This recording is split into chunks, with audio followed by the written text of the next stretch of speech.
The march from Selma, the reenactment that's going on right now, is a wake-up call to, hey, this was done in the past, and now it's time for us to do it again and to continue to fight so that Black people can have equal and fair representation when it comes to going to the polls and voting.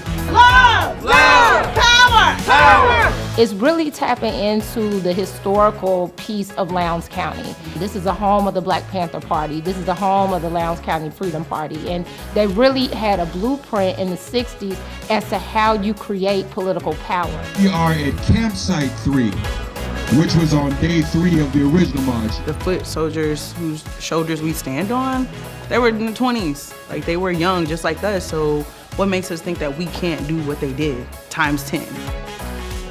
Part of the suppression is having people believe that their vote doesn't count. And really that is the biggest issue that I see that is going on in Alabama. People really believing that going to the polls does not matter, and that is the greatest tool of voter suppression right now.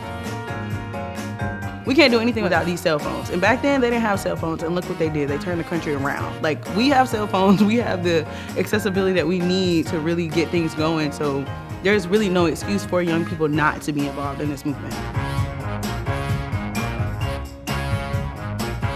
Mobile is a majority Black city, but we have someone who's a conservative in Congress who is supporting legislation that doesn't really help people like me, my community, the Black belt. And if the lines are drawn fairly, you can have someone in that seat who you know cares about you and your family and their needs.